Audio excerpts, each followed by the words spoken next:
started out what made me feel right at home. One, Frank was, maybe it was a subliminal message, but his comments about being a neighbor are kind of funny, because Frank and I were talking right before the meeting about the fact that I live right next door to his in-laws. So, you know, kind of neighbor that we are.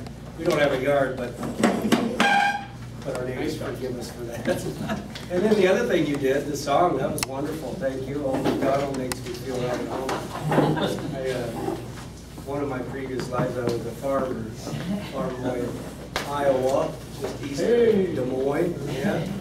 Grew up on a farm there. Youngest of 8 kids, so I'm a survivor, and have lots of farm stories to tell. But again, my name is Mark Young, for those of you I haven't had a chance to meet. I look forward to it. Just a little bit of background. My wife Jill and I moved here just over 2 years ago from Minnesota. We served our sentence of 30 years in Minnesota. I'm kidding, I usually loved it. It was a great state. We met in college there, got married, started having kids, and 30 years later stopped and said, do we really want to live here forever? We knew, I loved Colorado. My parents lived up near Denver for 6 years while I was in college and beyond. I didn't go to college for 6 years. So it was a very funny story. We started talking about where we wanted to live, and my wife said Costa Rica, because she never wanted to see a snowflake again in her life. So she picked the equator.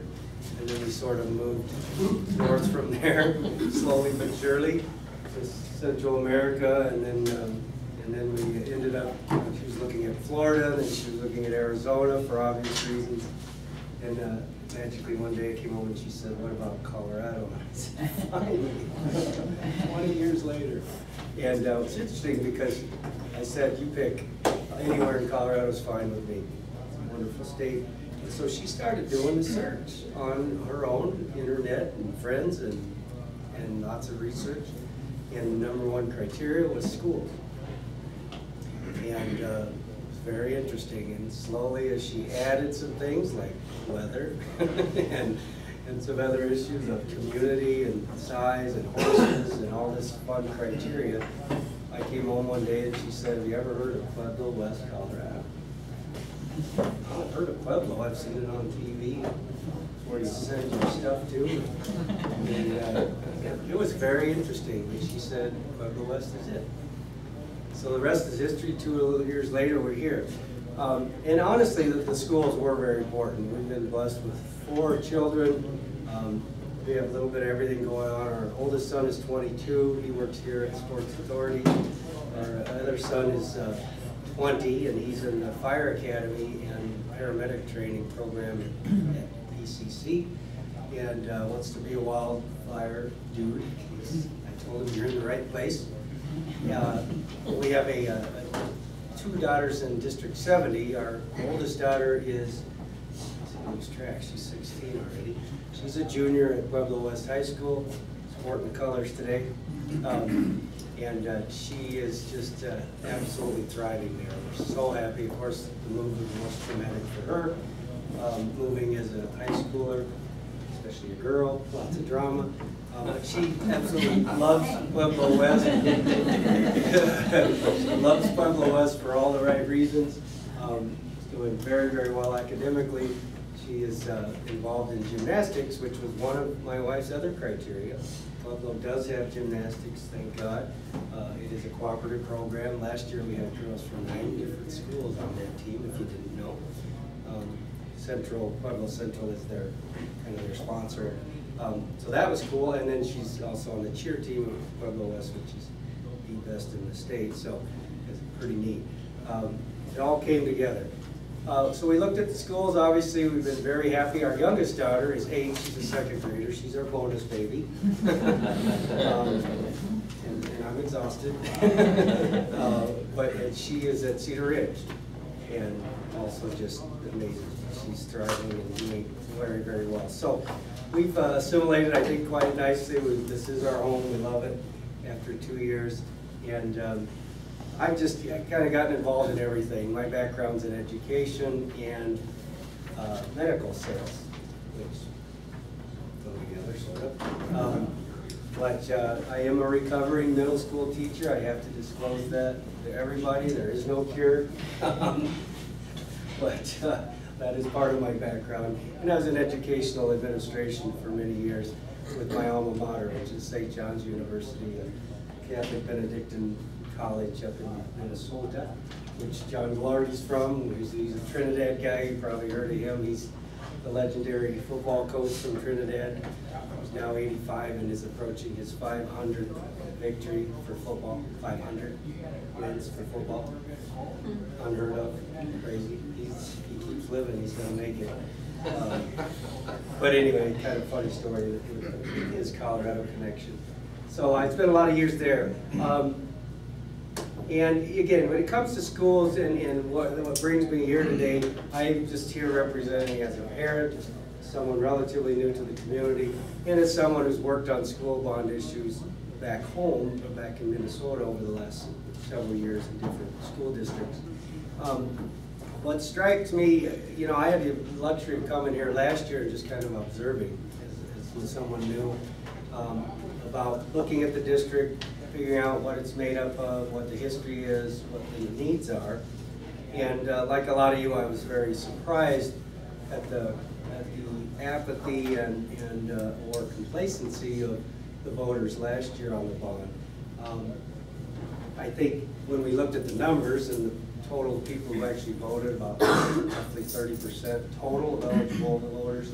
And specifically when we looked at Pueblo West, we were pretty shocked that it looked like about over 60-some% of our parents in the district didn't cast a vote. So on one hand, that was disappointing and surprising. On the other hand, you can look at that and say, well, we have work to do, we have educating to do, and we still need to hear from our voters, honestly. So we're about to. The other thing that struck me about District 70 is, as you may or may not know, it has a very interesting structure, if you will. I was quite amazed to find out District 70 includes 1,800 square miles, 20 schools and buildings to maintain, and that it's quite an undertaking. Very diverse, as you know. So I understand and appreciate that challenge. The other thing I've learned, which you may or may not know, is that when we talk about bonds, we have to be sure that we're separating the operational funds and what we generally hear about and think about, which is teacher salaries, teacher benefits, classroom instruction, things like obviously the computers we hear about and technology. You have to separate that from really the buildings and the capital outlay funds.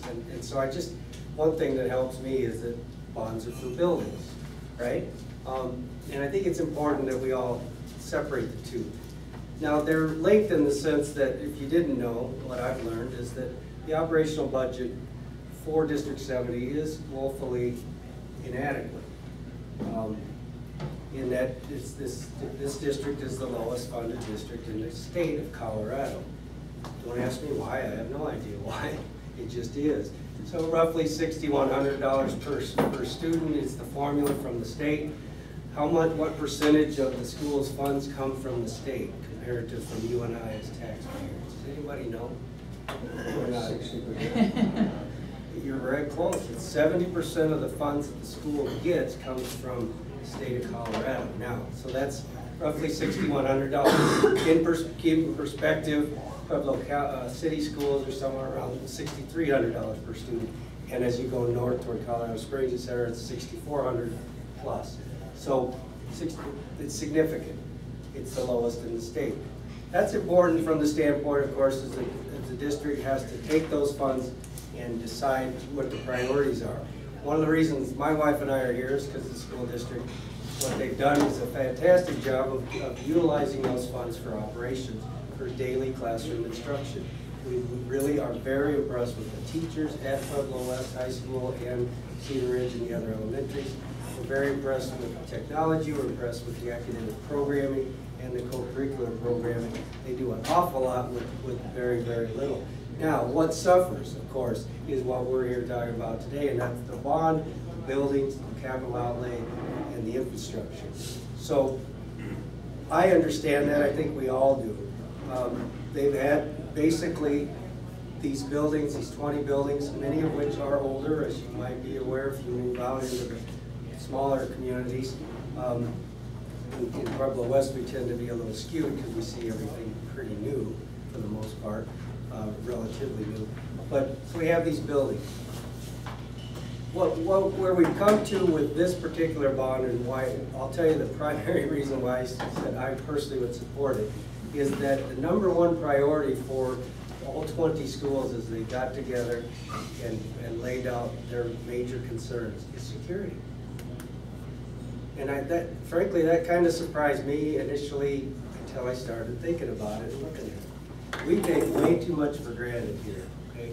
Again, being from Minnesota, I was shocked at the level of security and the fact that most all these schools are not anywhere near the national standard for secure buildings. It is sad that we have to talk about this, and we have to spend money on it, and a lot of energy, but the reality is that because of the age of a lot of these buildings in this district and because of the way they're set up, or oversight, whatever it might be, most of the buildings, with the exception of Cedar Ridge, I know personally, does almost meet the national standard.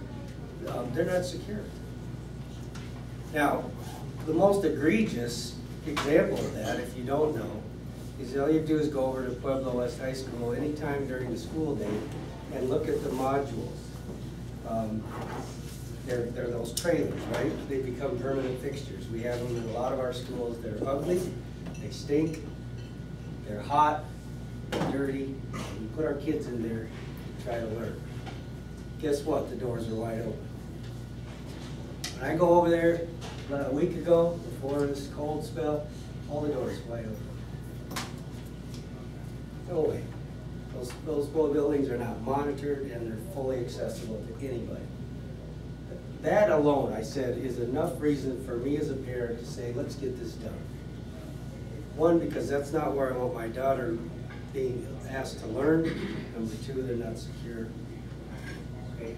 And the growth is wonderful, but we've got to address that. So we have those, and that's the #1 priority.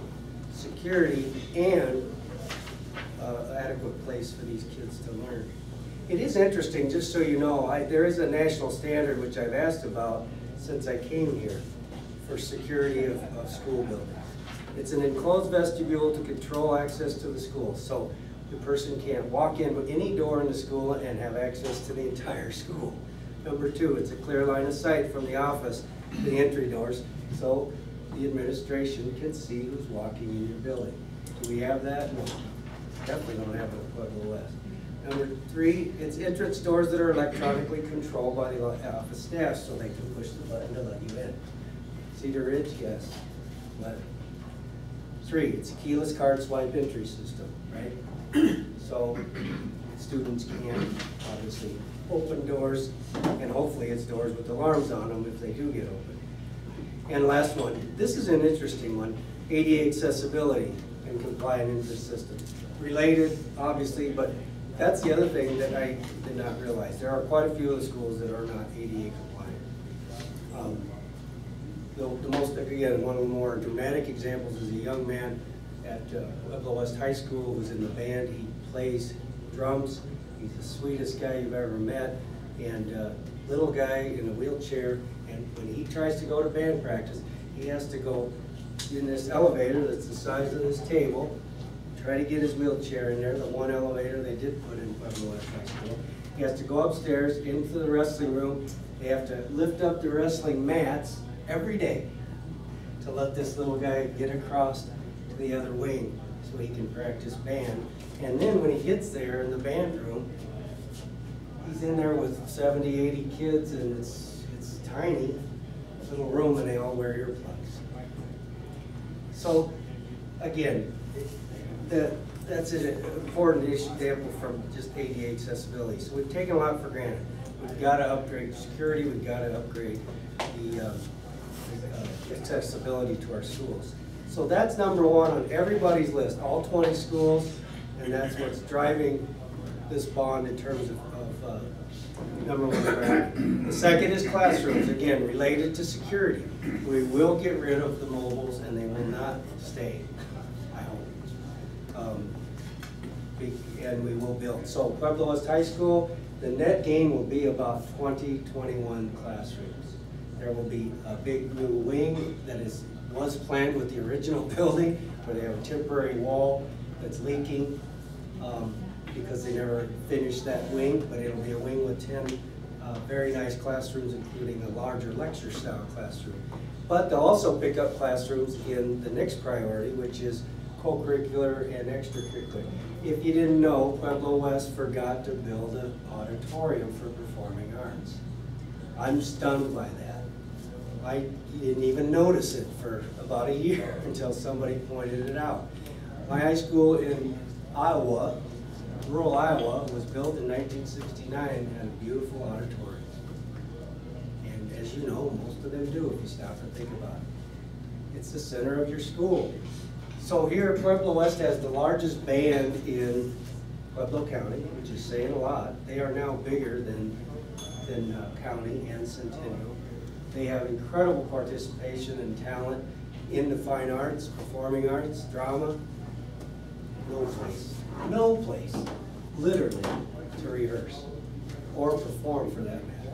So that is where, again, high priority for Pueblo West. We're going to build the auditorium finally, 40 years later, in all perspective.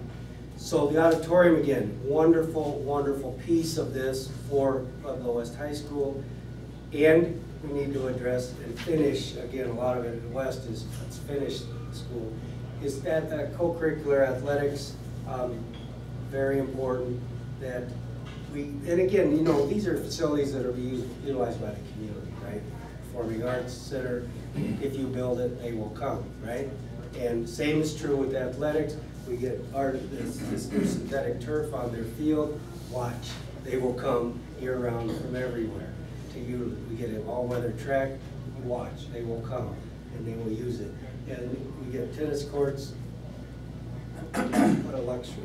Tennis courts for the tennis team, watch, they will come. We light them, it's pretty exciting. And of course the last thing is just things that strike me as paving and infrastructure. You know, I say, you know, you drive to a nice school and you're in dirt, and yeah, it'd be nice to finish and pave and take care of some of those things. So those are the primary needs.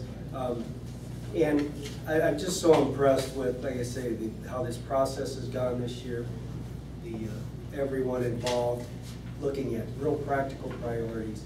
And I just want to give Brett a minute to follow up with what we come up with now with needs assessment. All right. And what the bond will look like. Thanks, Mark. First thing unrelated to the bond is that I want to thank the Rotary Club. My son Bailey was one of the students selected to go to Ryla this year. He had a wonderful, wonderful time. He and Matt Gonzalez, we took him up there. The drive back from Glenwood Springs was long. They couldn't quit. I mean, we relived the entire week. So that's a wonderful experience. I encourage you to continue to send kids to Ryla. If half the kids get half the experience that our two kids that went got, you're getting your money's well worth it. I, like Mark, have only been in Pueblo West for 4 years. The reason that we picked Pueblo West is, first of all, I like to go home for lunch from work. I work at San Isabel Electric, but more importantly, we picked Pueblo West because of the schools. We had a chance, we could have lived in town in Pueblo West. We looked at the schools. We drew a circle around 2 elementary schools and said we're going to live within this radius. And that's why we picked it. Our education system in Pueblo West and in District 70 is alive and well. I've always said there's a higher level of accountability. If you go to Pueblo West High School, it's that my son last night made a comment is that there really aren't any cool kids, any nerds or anything like that. You go to Pueblo West High School and you behave, otherwise Martha's going to talk to you. So it's a really good experience for kids to be able to have the opportunity to go to Pueblo West High School. As far as the bond goes, one of the things, I sat back and watched the bond go last year, supported it, but didn't go vote for it. You know, my guilt said, okay, I'm gonna have to be a little more active. I'm gonna be an ambassador this year. This is really a grassroots effort. This is something that's needed in District 70. Obviously, District 70 has done the needs assessment, looked at all the different schools, what's needed to get up to speed. But for the most part, the campaign is being run by parents that feel this is a need. Parents didn't vote for it last year. I'm a parent, I didn't vote for it last year. When you look at, there's 1,365 kids at Pueblo West High School, and probably when Debbie designed and built the school back in 1997, there was maybe 300-400 kids that started in that school. They've added on. There hasn't been a bond issue since 2002. In the last 10 years, what has Pueblo West done? It's exploded. So what we're doing is that we're pushing our schools well beyond the limit. And I've worked with Jamie on a couple projects. There aren't any operating funds. Things have changed that you want your kid to participate in a sport, you're going to write a check for it to cover some of the costs. The activity programs. I mean, it's a different world that we live in. The state is stifling and suffocating District 70. So there's no extra funds to purchase this. So we look at the space needs, we look at the safety needs, and that's really where we're at, is that you have to issue a bond if you want to do any capital projects. Albeit it's a contentious issue. It went down probably 2-1 against it last year. Why bring it up again? The voters have spoke. Well, first of all, as Mark said, a lot of voters didn't vote. Apathetic. They just stayed home and thought, well, you know, if it's going to pass, it's going to pass. It doesn't work that way. If you have an interest, you have to go for it. Now, we're just in the process at San Isabel Electric of finishing a new headquarters building. Why did we build it now, where it's the worst economic time in the world to be spending money? Absolutely wrong. It's the best time in the world to be making capital investments. 2 reasons. Interest rates are as low as they've been in 40, 50 years, especially when it comes to funding projects like this. Secondly, because there is such a downturn in the construction trades, it's a great opportunity to get contractors to bid competitively. You're going to get more for your buck. So the last thing that I'll say is that on district70.org website, if you have a specific school you want to look at or what they're asking for in this bond assessment, go to that. And we handed out endorsements. We feel it's very important as a grassroots bond committee that if you're a business owner or a resident that believes in this project, that believes that a good, strong, healthy school is the nucleus of a strong community, we would love for you to sign this endorsement so we can add you to our endorsement list. Because people that belong to the Rotary, people that are active in their community, active in their businesses, other people look to these endorsements and say, Jerry Martin signed on to this, and even though I don't care for Jerry Martin, if it's good for Jerry, I support it. I don't feel that way, of course. So, and also in here, Mark mentions the tax neutrality. Because the tax base has increased, Dave built a power plant east of town. That's increased the tax revenue coming into the county. It becomes a revenue neutral issue to the taxpayer. So, thank you. Just a couple of questions, Reg. First of all, if I understand correctly, you're going to look at local contractors for all of the projects, if at all possible. So it's really an opportunity for jobs in our area, and with over presently it's 10.6% unemployment because half of our people have stopped looking for jobs because they can't find them. This would be a great opportunity to help those struggling contractors in our area. The other is the ballot question. It's a little confusing because of the fact that it states this will be a tax increase, which formally, because of all the refinancing and the other assessed valuation that has come into play, people, if this did not pass, would get a tax reduction. Is that accurate? You know, so I mean, if this did not pass, so basically, yes.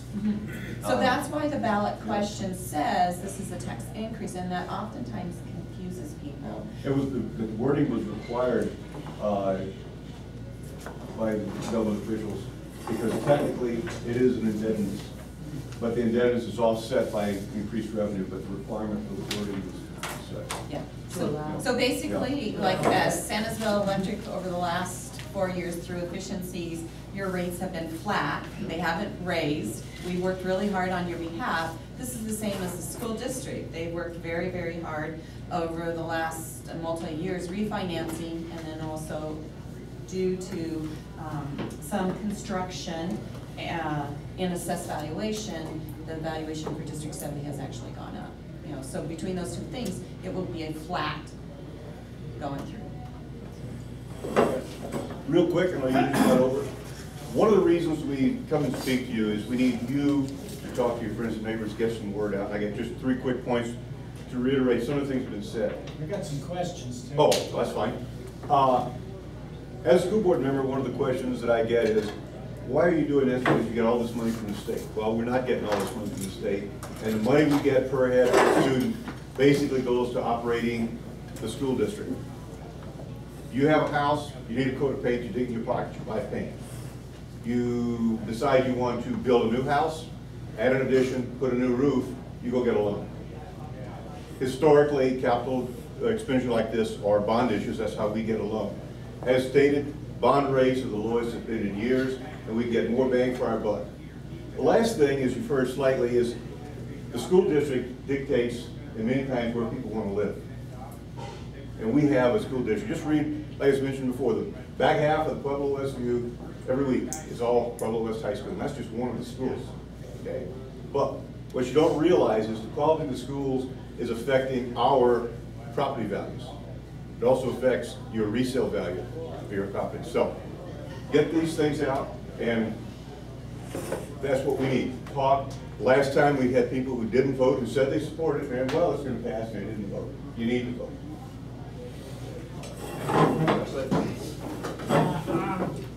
I think what you're talking about is terrific, but I have a couple of questions. First of all, what's the collateral for the bonds? So what? What's the collateral For what? for the bonds? The collateral is property values as dictated by the Pueblo County government. All right, you say that property values have increased by 95 million. Mine have been going down. Yeah, but Okay, you want to I'm explain? just posing a couple of questions based on a couple of things, and with all due respect, okay?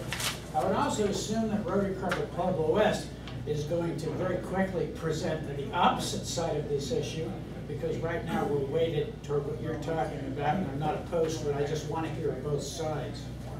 I have a couple of comments. Can I answer the question of the 95 million? Sure. Okay, you want to? And I could actually hand the baton. Black Hills Energy built the gas-fired power plant out in the county, right by the airport. That was a $400, $500 million. With the power plant and some of the transmission lines and stuff, it was over almost $600 million in Pueblo County that was invested. Now, I didn't come prepared with all the nuances because there's some No, it's tax things basically that happen. where the extra money is coming from. That was $95 actually a surprise million to us. value. We didn't realize that they were coming online for this tax period, and they are. Okay. But you say that Used and useful on January 1st. That doesn't think that Tax my basis. property values are going up, but I'm looking around me, and everybody I know, their property values are going down. My house is worth 40% less than mine. I bought it 6 years ago. So that might be slightly misleading. This form, I'd like to know the purpose of this form. Is this to get this on the ballot, or is it on the ballot? No, it's on the ballot. Well, what's this for? The endorsement list is to get people in the business community that are active in their community. What are you gonna use this for? We'll probably use it for advertising, Okay, so you can publish my name. for campaigning, yes. Okay, so I would suggest that before you hear the other side of this issue, you might want to hold this in your pocket so you have an opportunity to change your mind if you want to. I think we're very weighted on one thing. I found it interesting that, I'm sorry I forgot your name, sir, but you were in the school for a year before you realized there was no auditorium. Therefore, I ask if it's needed or wanted. And I understand the issue because I was in the arts and having a place to rehearse is very important, okay? One of the reasons we're the lowest funded in the state is because we're at war with the counties around Denver and Colorado Springs, and the money comes out of the legislature and trickles downhill. What we need to correct that is we need some attack dogs in the legislature. That's one of the things that's going to solve that. So I'm going to stop because I don't want to run on. I'm not trying to rain on your parade. I would like to hear the opposing side, and then I'd like to hear you guys debate together. Thank you. Okay, and partially what you said is partially right and partially wrong. The formula, which I don't know the formula, for funding of per head has to do with location, type of school, rural, whatever. And the only reason I mention that is one of the highest funded districts in the state is down the road, and I forgot which one of the little farm community it is. They get an unbelievable amount per head because their district is so large, it's farm, and there's very few students and whatever. And so it's technically not just Denver. There are a lot of rural communities around the state that get an ungodly amount of money because of their cost per head. But you are more or less correct with where the higher funding is. For instance, Cherry Creek High School gets a lot of money. Operating funds are really down, right? I'm sorry. There's no operating funds? I mean, there's no capital investment funds because all the operating funds are spent. No, we do have some capital operating funds, but it's not sufficient for any of this. I'll talk to you after, but I don't want to take it. Yeah, and again, I want to thank, I gave you guys our four-way cup. I thank you for coming in today. If you guys do have questions for them, I'm sure they'd like to stick around and help and stay. I'm sorry we went over. Again, next week, inside Rotary, Lawrence Parents. David, can you through the Oktoberfest meeting now? David, would you lead us? David, would you lead us through the four-way cup? Is it the truth? Is it the truth? Is it fair to all concerned? Is it fair to all concerned? Will it build goodwill and better friendship? Will it build goodwill and better friendship? Will it be beneficial to all concerned? Will it be beneficial to all concerned?